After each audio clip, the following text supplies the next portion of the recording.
तो बच्चों आज हम हेलो एल्केन्स की रासायनिक अभिक्रियाओं के अंतर्गत ये देखेंगे कि हेलो एल्केन किस प्रकार अभिक्रिया करते हैं धातुओं के साथ।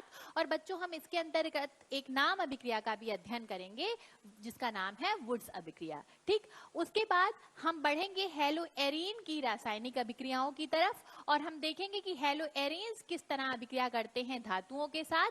और इसके अंतर्गत हम दो नाम अभिक्रियाओं का अध्ययन करेंगे, पहली है फिटिक अभिक्रिया और दूसरी है वुड्स फिटिक अभिक्रिया। ठीक, उसके बाद हम हेलो एरीन की ही नाभिक रागी प्रतिस्थापन अभिक्रियाओं का अध्ययन करेंगे। तो चलिए बच्चों शुरू करते हैं आज का व्याख्यान और देखते हैं हेलो एल्केन किस प्रकार अभिक्रिया करते हैं धातुओं के साथ। तो बच्चों अधिकांश एल्किल हैलाइड या हेलो एल्केन धातुओं के साथ अभिक्रिया करके कार्ब धात्विक यौगिक बनाते हैं। कार्ब धात्विक यौगिक वे यौगिक होते हैं जिनमें कार्बन और धातुओं के बीच में बंध पाया जाता है। तो जब हेलो एल्केन शुष्क ईथर में, ये ईथर बेटा ड्राई होना चाहिए, ठीक है, शुष्क ईथर में मैग्नीशियम के साथ अभिक्रिया करते हैं तो क्या बनाते हैं, एल्किल मैग्नीशियम हैलाइड बनाते हैं। ठीक है बेटा, ये बनाते हैं एल्किल मैग्नीशियम हैलाइड बनाते हैं और इस एल्किल मैग्नीशियम हैलाइड को हम ग्रिग्नार्ड अभिकर्मक भी कहते हैं। इसे सन 1900 में विक्टर ग्रिग्नार्ड ने बनाया था। और बच्चों ये अभिकर्मक इतना महत्वपूर्ण अभिकर्मक है कि इसको बनाने के लिए सर विक्टर ग्रिग्नार्ड को 1920 में नोबेल प्राइज से नवाजा गया था। ठीक है, तो बच्चों ऐसी क्या खास बात होती है ग्रिग्नार्ड अभिकर्मक से, तो हम इसको देखते हैं। बेटा जब एथिल ब्रोमाइड अभिक्रिया करता है मैग्नीशियम के साथ तो बनाता है एथिल मैग्नीशियम ब्रोमाइड। यहाँ पर देखिए एथिल ब्रोमाइड में CH3 CH2 Br में ये जो कार्बन और हैलोजन का बंध होता है ये पोलर होता है। हैलोजन की विद्युत ऋणात्मकता ज्यादा होती है तो ये बंध के इलेक्ट्रॉन को खींचता है और हैलोजन पर आंशिक ऋणावेश आता है जबकि कार्बन पर बच्चों आंशिक धनावेश आ जाता है। ठीक है, यानी यहाँ ये कार्बन इलेक्ट्रोफिलिक होती है नेचर में। जबकि अगर हम यहाँ की बात करें बच्चों तो देखिए यहाँ पे जो कार्बन है वो एक धातु से जुड़ी है, मैग्नीशियम से जुड़ी है और मैग्नीशियम एक प्रबल इलेक्ट्रॉन डोनेटिंग धातु है, यानी कि इलेक्ट्रॉन को देता है। तो यहाँ पर देखिए मैग्नीशियम पर धनावेश आ जाता है आंशिक, और क्योंकि कार्बन इलेक्ट्रॉन लेता है, कार्बन की विद्युत ऋणात्मकता मैग्नीशियम से ज्यादा है तो कार्बन पर ऋणात्मक आवेश आता है। तो एक ही चरण की अभिक्रिया में हमने इलेक्ट्रोफिलिक कार्बन को, जिस कार्बन का नेचर इलेक्ट्रोफिलिक था, उसको हमने किसमें कन्वर्ट कर दिया, न्यूक्लियोफिलिक कार्बन में कन्वर्ट कर दिया। और आपको मैं बताऊं बच्चों ये जो एल्किल समूह होता है ये एक प्रबल क्षार की भांति व्यवहार कर सकता है, साथ ही साथ एक प्रबल न्यूक्लियोफाइल की भांति भी व्यवहार कर सकता है। और क्षार तो ये इतना प्रबल होता है बच्चों कि ये जल से भी H+ आयन अब्स्ट्रैक्ट करके हाइड्रोकार्बन बना लेता है। इसीलिए जब हम ग्रिग्नार्ड अभिकर्मक की सिंथेसिस करते हैं तो मैंने यहाँ कहा ना कि ड्राई ईथर होना चाहिए। अगर ईथर ड्राई नहीं होगा, उसमें जरा सा भी पानी होगा तो ग्रिग्नार्ड अभिकर्मक क्या करेगा, उस पानी से अभिक्रिया, बनते ही पानी से अभिक्रिया करेगा और हाइड्रोकार्बन हमें प्राप्त हो जाएगा। तो चलिए हम कुछ अभिक्रियाएं देख लेते हैं ग्रिग्नार्ड अभिकर्मक की। मैंने अभी आपको बताया बच्चों कि ग्रिग्नार्ड अभिकर्मक में ये एल्किल समूह इतना प्रबल क्षार होता है कि ये जल से भी H+ अब्स्ट्रैक्ट कर लेता है और क्या बनाता है, हाइड्रोकार्बन बनाता है, हाइड्रोकार्बन बनाता है और बेटा MgOH निकल जाता है। ठीक, ग्रिग्नार्ड अभिकर्मक का ये एल्किल समूह एल्कोहल की भी एसिडिक हाइड्रोजन अब्स्ट्रैक्ट कर लेता है और देखिए यहाँ पे हमें क्या प्राप्त हो जाएगा, मीथेन प्राप्त हो जाएगा और Mg आई पहले से लगा था OC2H5 ये बना लेगा। ठीक, यहाँ पे देखिए ये इस वाले हाइड्रोजन को अब्स्ट्रैक्ट कर लेगा तो क्या बन जाएगा, एथेन बन जाएगा और हमें क्या प्राप्त हो जाएगा, MgBrOCH3। ठीक, अब यहाँ पे देखिए बेटा ये मेथनल है, फॉर्मेल्डिहाइड, और यहाँ पर जो कार्बोनिल समूह है, ऑक्सीजन की जो विद्युत ऋणात्मकता है वो कार्बन से ज्यादा होती है तो ये बंध के इलेक्ट्रॉनों को अपनी तरफ खींचता है जिससे ऑक्सीजन पर आंशिक ऋणावेश और कार्बन पर आंशिक धनावेश आता है। यहाँ पे ये कार्बन इलेक्ट्रोफिलिक इन नेचर है, ये एल्किल समूह न्यूक्लियोफिलिक होता है। ठीक है, तो क्या करता है, ये इलेक्ट्रोफिलिक सेंटर पर अटैक करता है और एक योगोत्पाद बनाता है। ठीक है, क्योंकि ऑक्सीजन पर ऋणात्मक आवेश आएगा तो ये जो ग्रिग्नार्ड अभिकर्मक का धनात्मक वाला पार्ट होगा ये ऑक्सीजन के साथ जाकर जुड़ जाता है। फिर जब इस यौगोत्पाद की एसिड की उपस्थिति में जल से अभिक्रिया कराई जाती है तो देखिए हमें प्राथमिक एल्कोहल प्राप्त होता है। तो ग्रिग्नार्ड अभिकर्मक जो है बेटा ये बहुत क्रियाशील होते हैं, ये किसी भी यौगिक से H+ आयन अब्स्ट्रैक्ट कर लेते हैं या किसी भी इलेक्ट्रोफिलिक सेंटर पर पूरी सक्रियता से अटैक करते हैं। ठीक, आगे बढ़ते हैं और देखते हैं हैलो एल्केन्स की अगली अभिक्रिया धातुओं के साथ, और इसके अंतर्गत हम एक नाम अभिक्रिया पढ़ने जा रहे हैं, वुड्स अभिक्रिया। तो बेटा जब एल्किल हैलाइड शुष्क ईथर में सोडियम धातु के साथ अभिक्रिया करते हैं तो बेटा यहाँ ईथर आपका एकदम ड्राई होना चाहिए, शुष्क ईथर होना चाहिए, इस बात का आप ध्यान रखेंगे क्योंकि सोडियम पानी के साथ बहुत ही वॉलेंटली रिएक्ट करता है और आग लगा देता है। ठीक है, तो जब एल्किल हैलाइड के दो अणु दो सोडियम परमाणु के साथ अभिक्रिया करेंगे शुष्क ईथर में तो देखिए क्या होगा, ये दोनों सोडियम के परमाणु जो होते हैं उस हैलोजन को निकाल लेते हैं, 2NaX बन जाता है और ये दोनों एल्किल समूह आपस में जुड़कर क्या बनाएंगे, हाइड्रोकार्बन बनाते हैं, हाइड्रोकार्बन बनाते हैं। और वुड्स अभिक्रिया में जो हमें हाइड्रोकार्बन प्राप्त होता है उसमें कार्बन परमाणुओं की संख्या जो हमने मूल एल्किल हैलाइड लिया था उसमें उपस्थित कार्बन परमाणुओं की संख्या से दुगनी होती है। यही बात लिखी है कि जिसमें मूल हैलाइड में उपस्थित कार्बन परमाणुओं से दुगने कार्बन परमाणु होते हैं, किसमें, हाइड्रोकार्बन जो हमें प्राप्त होता है, और इसी अभिक्रिया को हम क्या कहते हैं, वुड्स अभिक्रिया कहते हैं।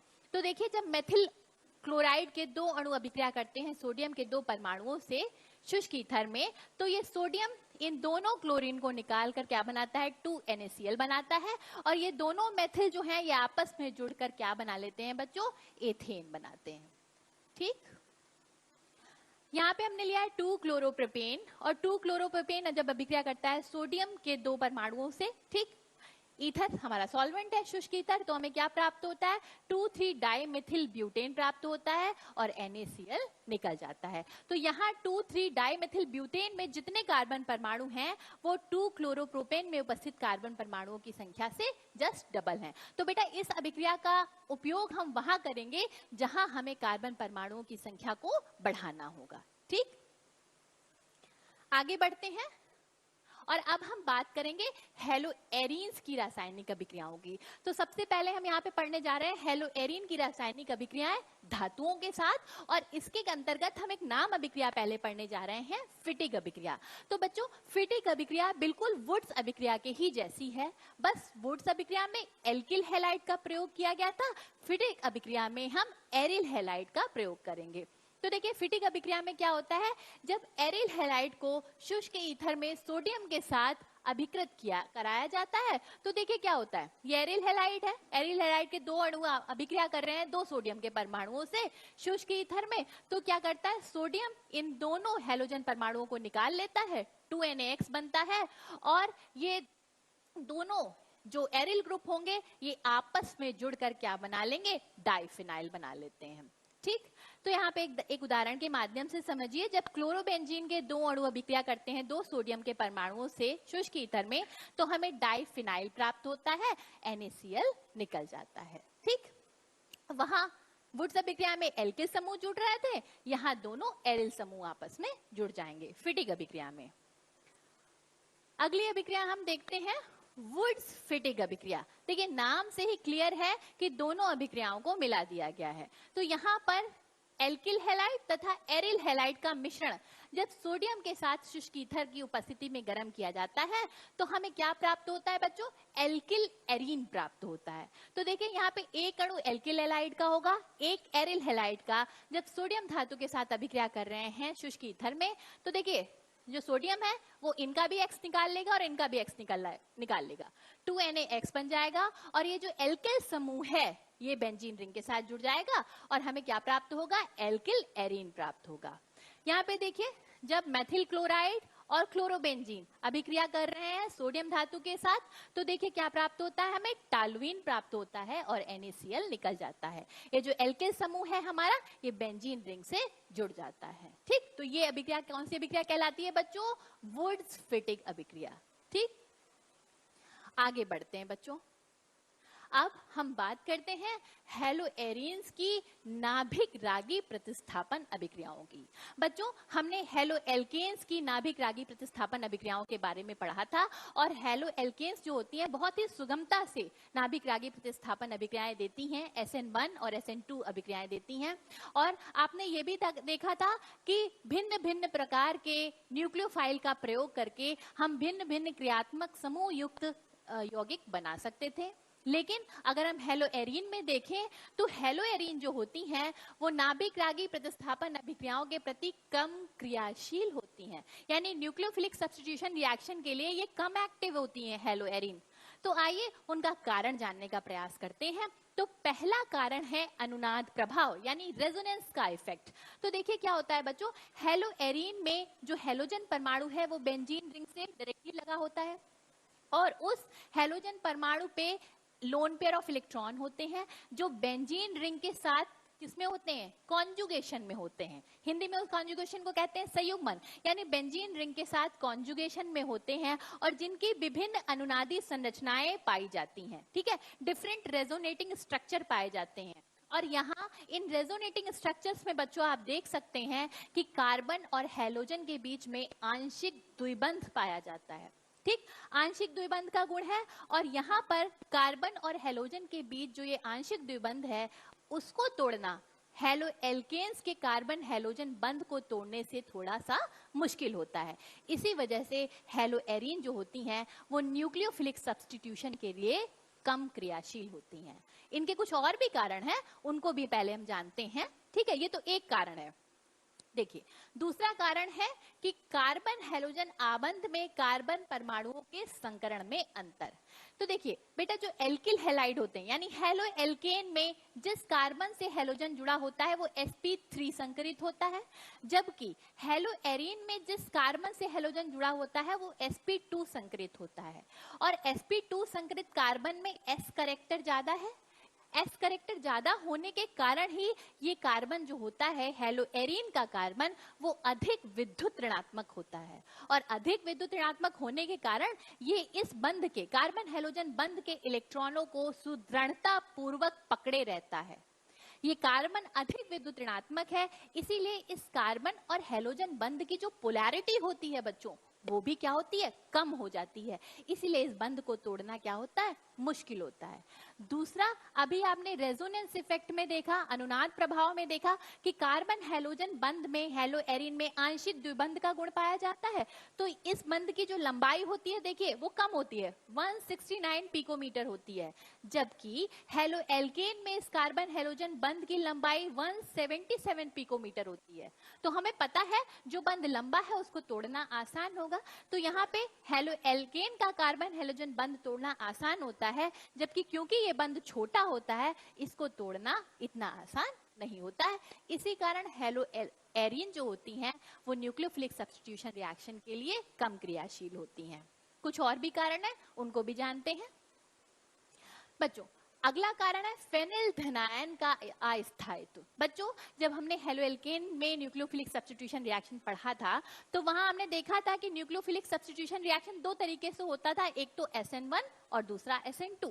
तो देखिए वो दोनों ही तरीके हेलो एरीन में नहीं लग सकते हैं। ठीक, क्यों? अगर मान लीजिए कि ये X माइनस आयन निकल जाए तो हमें क्या प्राप्त होगा? SN1 अभिक्रिया में बच्चों कैसे होती थी SN1 अभिक्रिया, आपको याद होगा, कार्बोकेटायन बनता था ना, तो ये कार्बोकेटायन बनेगा। तो ये जो फेनिल कार्बोकेटायन बनता है ये बहुत ही ज्यादा अस्थायी होता है। ठीक, तो इसका मतलब ये तो बन ही नहीं सकता क्योंकि ये बहुत अस्थायी होता है। तो SN1 तरीके से तो हेलो एरीन में न्यूक्लियोफिलिक सब्स्टिट्यूशन रिएक्शन हो ही नहीं सकता। SN2 रिएक्शन आपको याद होगा कैसे होती है कि जिधर से लीविंग ग्रुप निकलता है जस्ट उसके अपोजिट डायरेक्शन से न्यूक्लियोफाइल अटैक करता है और एक ही स्टेप में बॉन्ड मेकिंग और बॉन्ड ब्रेकिंग होती थी। लेकिन यहाँ पर बेटा तो पूरी प्लानर बेंजीन रिंग है। अब इस ये न्यूक्लियोफाइल इस कार्बन के पास जाएगा कैसे अटैक करने के लिए? तो ये पाथ भी क्या है, ब्लॉक है हमारा, न्यूक्लियोफाइल पहुंच ही नहीं पाएगा इस कार्बन के लिए। ठीक है, जस्ट अपोजिट डायरेक्शन से अटैक कैसे करेगा। तो हेलोएरिन में ना तो SN1 पाथ काम आता है ना SN2 पाथ काम आता है, तो दोनों ही तरीके से न्यूक्लियोफिलिक सब्स्टिट्यूशन रिएक्शन नहीं हो सकता। अगला कारण देखिए कि देखिए बच्चों, ये जो बेंजीन रिंग होती है, ठीक,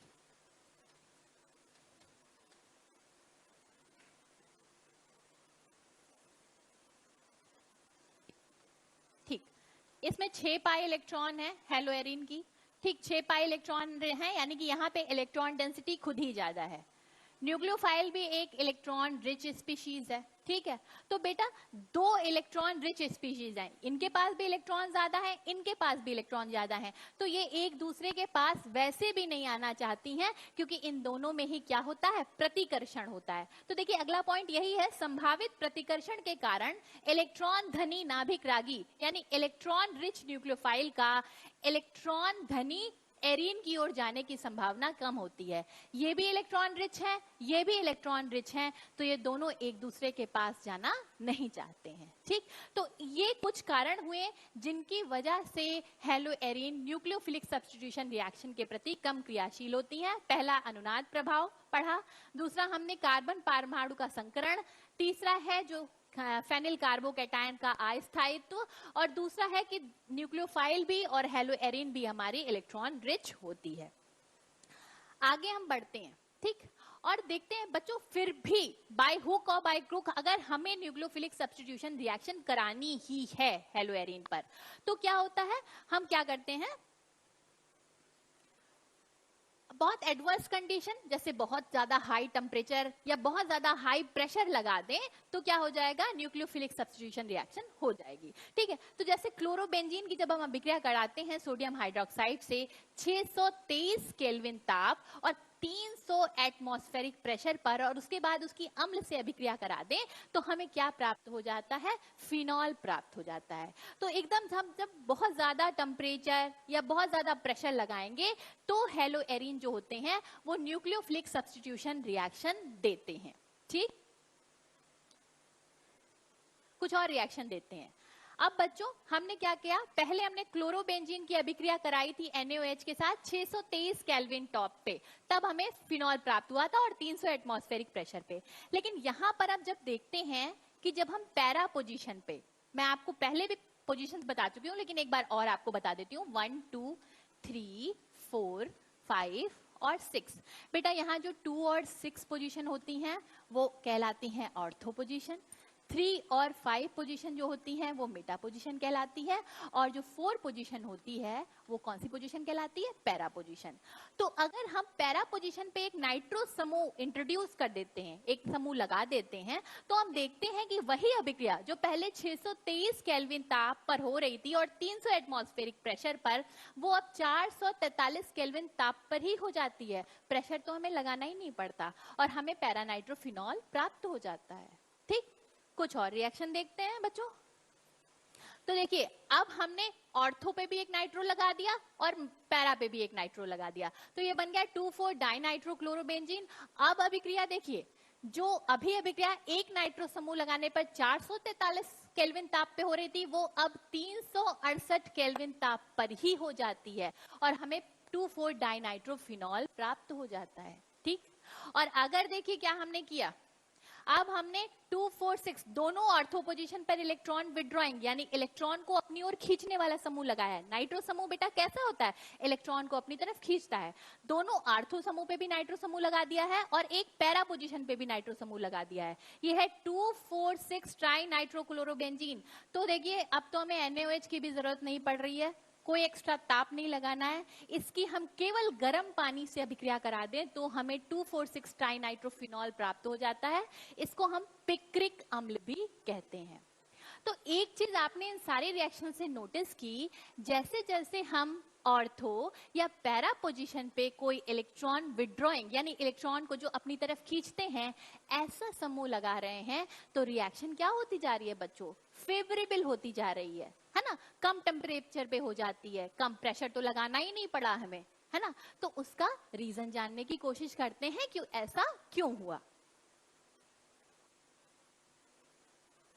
तो देखिए बच्चों, हेलोएरिन में नाभिक रागी प्रतिस्थापन अभिक्रियाएं, इसकी क्रियाविधि की बात करें। जब अभी हमने आपको ये बताया था कि हेलोएरिन नाभिक रागी प्रतिस्थापन अभिक्रियाओं के प्रति कम क्रियाशील होती हैं बच्चों, तो हमने वहां पे आपको बताया था कि हेलोएरिन ना तो SN1 पाथ चुनती है ना ही SN2 पाथ से इनमें न्यूक्लियोफिलिक सब्स्टिट्यूशन रिएक्शन हो पाती है। इनमें जो न्यूक्लियोफिलिक सब्स्टिट्यूशन होता है उसकी क्रियाविधि जो होती है वो एडिशन एलिमिनेशन मैकेनिज्म होती है। सबसे पहले नाभिक रागी अटैक करता है, ठीक है, और उस नाभिक रागी का क्या होता है, एडिशन होता है। और ये जो अटैक का चरण होता है ये सबसे धीमा चरण होता है और इसको हम रेट डिटरमाइनिंग स्टेप भी कहते हैं। बच्चों ये बात हम आपको बता चुके हैं। अभिक्रिया को जो सबसे धीमा चरण होता है उसे हम दर निर्धारक चरण भी कहते हैं, ठीक। और यहाँ पे क्या हमें प्राप्त होता है, देखिए एक इंटरमीडिएट प्राप्त होता है, ठीक। जब न्यूक्लियोफाइल यहाँ आएगा तो ये पाई इलेक्ट्रॉन देखिए यहाँ ऑर्थो पोजीशन पे शिफ्ट हो जाएंगे, ठीक। अब ये इलेक्ट्रॉन देखिए कहाँ आएंगे, अब जब यहाँ पर आएंगे तो ये वाले पाई इलेक्ट्रॉन जो है वो पैरा पोजीशन पे शिफ्ट हो जाएंगे। ये देखिए यहाँ पैरा पोजीशन पे शिफ्ट हो गए। अब बेटा क्योंकि नाइट्रो समूह एक इलेक्ट्रॉन विड्रॉइंग ग्रुप है तो ऐसा नहीं है कि ये जो नेगेटिव चार्ज है वो यहीं तक रहेगा, ये फर्दर इसका जो होता है वो कॉन्जुगेशन हो सकता है। ये यहाँ आ सकते हैं और यहाँ पर ऑक्सीजन पे नेगेटिव चार्ज आ सकता है, ठीक है, लेकिन आप वो कर लेंगे इसलिए मैंने इसको यहाँ पे दिखाया नहीं है। तो देखिए ज्यादा कॉम्प्लिकेट नहीं किया है, यहाँ पे देखिए पैरा पोजीशन पे नेगेटिव चार्ज आता है। ये नेगेटिव चार्ज जब यहाँ आएगा तो यहाँ के पाई इलेक्ट्रॉन इस वाली ऑर्थो पोजीशन पर आ जाते हैं, ठीक। तो आपने इस चीज को देखा कि नेगेटिव चार्ज कहाँ पे आ रहा है, या तो ऑर्थो पर आ रहा है या कहाँ आ रहा है, पैरा पोजीशन पे आ रहा है। तो इसका मतलब आर्थो और पैरा पोजीशन पे जब हम कोई इलेक्ट्रॉन विड्रॉइंग ग्रुप लगाते हैं, यानी कि जो इलेक्ट्रॉन को अपनी तरफ खींच लेगा तो वो क्या करेगा, जो इंटरमीडिएट हमारा बन रहा है उसको स्टेबलाइज करेगा। और अगर इंटरमीडिएट स्टेबलाइज हो रहा है किसी रिएक्शन का तो वो रिएक्शन कैसी हो जाती है बच्चों, फेवरेबल हो जाती है, यानी कि वो रिएक्शन आराम से हो जाएगी। तो देखिए यहाँ पे सबसे पहले न्यूक्लियोफाइल का एडिशन होता है, डिफरेंट इंटरमीडिएट बनते हैं और यहाँ पे इन सारे इंटरमीडिएट का रेजोनेंस हाइब्रिड दिखाया गया है। अगले चरण में देखिए क्या होता है, अगला चरण अभिक्रिया का तीव्र चरण होता है। और मान लीजिए हम इसी वाले इंटरमीडिएट को ले लें, ये इंटरमीडिएट है यहाँ पर हमारा, ठीक, इस तरीके से। तो अगले चरण में देखिए क्या होता है, एलिमिनेशन होता है। जो लीविंग ग्रुप है हमारा वो चला जाएगा, ये जो नेगेटिव चार्ज था ये वापस आ जाएगा और पाई बॉन्ड बना लेगा और क्या हमें प्राप्त हो जाएगा, पैरा नाइट्रोफिनॉल प्राप्त हो जाएगा। लीविंग ग्रुप अपने इलेक्ट्रॉन लेकर चला जाएगा, ये इलेक्ट्रॉन यहाँ जंप कर जाएंगे, ठीक है। तो इस तरीके से हेलोएरिन में न्यूक्लियोफिलिक सब्स्टिट्यूशन रिएक्शन होता है। क्लियर? आगे बात करते हैं। तो देखिए बेटा ऑर्थो पोजीशन पे भी अगर नाइट्रो समूह लगा हो तो सेम वैसे ही अभिक्रिया होती है एडिशन एलिमिनेशन मैकेनिज्म से। और क्योंकि निगेटिव चार्ज जो है वो हमारा ऑर्थो पर आ रहा है ना, ये यहाँ आएगा फिर ये यहाँ आता है, ठीक है, या तो पैरा पर आता है या ऑर्थो पर आता है। तो अगर हम ऑर्थो और पैरा पोजीशन पे हम लगाते हैं अपना इलेक्ट्रॉन विड्रॉइंग ग्रुप जो इलेक्ट्रॉन को खींचेगा तो ये रिएक्शन क्या होगी, फेवरेबल हो जाएगी। उसके लिए हमें बहुत ज्यादा टेम्परेचर या प्रेशर लगाने की जरूरत नहीं होगी, ठीक है। तो इस तरीके से डिफरेंट इंटरमीडिएट बनते हैं। ये इन इंटरमीडिएट्स का रेजोनेंट हाइब्रिड है। अगले चरण में जो तीव्र चरण है उसमें देखिए हमारा जो लीविंग ग्रुप होता है वो निकल जाता है और मान लीजिए यहाँ पे नेगेटिव चार्ज है, ये हमारा पहला वाला इंटरमीडिएट हम लिख लेते हैं, तो ये इलेक्ट्रॉन यहाँ जंप करते हैं और हमें ऑर्थो नाइट्रोफिनॉल प्राप्त हो जाता है। क्लियर? ठीक। अब हम देखते हैं कि अगर हम मेटा समूह पर इलेक्ट्रॉन विड्रॉइंग ग्रुप लगाएं तो क्या होगा। तो बेटा अगर हम electron withdrawing group Meta position पे लगा रहे हैं तो उसका कोई भी इफेक्ट नहीं होगा, क्योंकि नेगेटिव चार्ज जो है वो केवल ऑर्थो पर आता है और पैरा पर आता है। तो अगर हमारा इलेक्ट्रॉन विड्रॉइंग ग्रुप मेटा पर है तो उससे हमें कोई लाभ नहीं होने वाला है, ठीक है। तो इलेक्ट्रॉन विड्रॉइंग ग्रुप का हमें फायदा कब होगा, जब हमारा इलेक्ट्रॉन विड्रॉइंग ग्रुप या ऑर्थो पर है या पैरा पर है। तो चलिए अब हम करते हैं कुछ अभ्यास प्रश्न, देखते हैं कि आज जो हमने पढ़ा वो हमने कितना सीखा। तो यहाँ पे देखिए ए और बी को आपको पहचाना है सवाल में।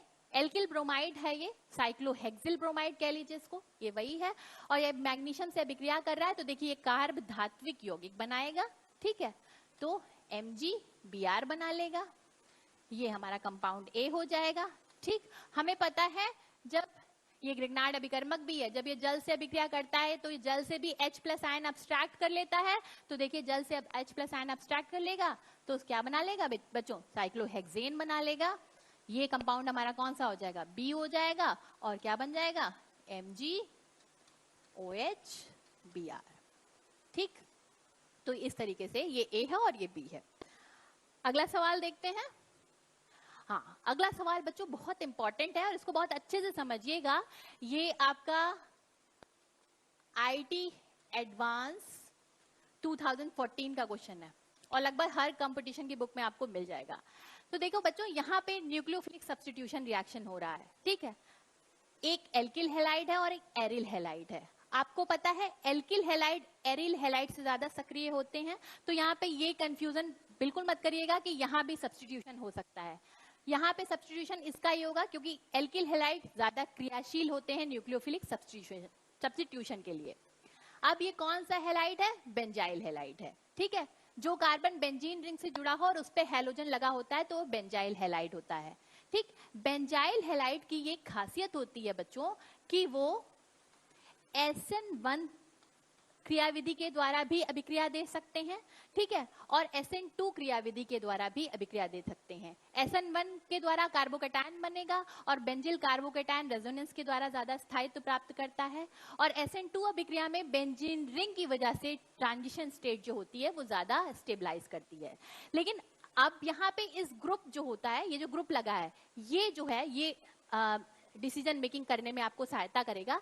ये जो ग्रुप नाइट्रो ग्रुप लगा है बच्चों पैरा पे पोजीशन पे, वो देखिए यहाँ पे अगर कार्बोकैटायन हमारा बनता है, इलेक्ट्रॉन विड्रॉइंग ग्रुप है, तो ये कार्बोकैटायन को क्या करेगा, डीस्टेबलाइज करेगा, यानी कि SN1 पाथवे नहीं हो सकता। अगर यहाँ पे इलेक्ट्रॉन डोनेटिंग समूह होता तो SN1 पाथ से अभिक्रिया हो जाती, लेकिन क्योंकि इलेक्ट्रॉन विड्रॉइंग ग्रुप है नाइट्रो, तो SN1 पाथ से अभिक्रिया नहीं होगी। इसका मतलब अभिक्रिया होगी SN2 पाथवे से, ठीक है। तो अभिक्रिया कैसे होगी, SN2 क्रियाविधि के द्वारा। दूसरी एक तरीका देखिए, यहाँ पे हमने सॉल्वेंट लिया है पोलर एप्रोटिक डाइमेथिल फॉर्मामाइड यानी DMF, और पोलर एप्रोटिक सॉल्वेंट बच्चों में बता चुकी हूँ आपको, वो SN2 अभिक्रिया को क्या करते हैं, प्रोमोट करते हैं। एक और फैक्टर, तीसरा फैक्टर, PHS- जो न्यूक्लियोफाइल है, ये बहुत अच्छा न्यूक्लियोफाइल है क्योंकि सल्फर की पोलराइजेबिलिटी ज्यादा होती है। तो जो सारे फैक्टर हैं वो SN2 रिएक्शन को क्या कर रहे हैं, प्रमोट कर रहे हैं। तो यहाँ पे कोई कंफ्यूजन नहीं होना चाहिए बच्चों। अब SN2 रिएक्शन में देखिए क्या होता है, न्यूक्लियोफाइल जो आता है PHS-, ये क्या करेगा, बैक साइड से अटैक करता है और ये निकल जाएगा, और इस कार्बन परमाणु के विन्यास का प्रतिपन हो जाता है, वाल्डेन इन्वर्जन होता है ना, ठीक है। तो देखिए यहाँ पे तो इन्वर्जन दिखाया नहीं, ये गलत, यहाँ भी इन्वर्जन नहीं दिखाया, ठीक है। यहाँ पे तो हेलोएरिन का दिखा दिया, तो इस अभिक्रिया का जो मुख्य उत्पाद है वो कौन सा होगा, ये वाला होगा। इंपॉर्टेंट सवाल है बच्चों, उसको ध्यान रखिएगा। अगला देखिए, अगला निम्नलिखित, अब ये आपका होमवर्क है बेटा, गृह कार्य है। निम्नलिखित अभिक्रिया में आपको C, D, E, R और R1 को पहचानना है। ये कुछ एग्जाम्पल्स हैं, आपको करना है, कर लेंगे आप, बहुत आसान है। और प्रश्न 2 है, निम्नलिखित परिवर्तन को आप कैसे संपन्न करेंगे बच्चों। ये कुछ कन्वर्जन्स हैं, ठीक है, जो आज हमने पढ़ाया उसी पर आधारित है।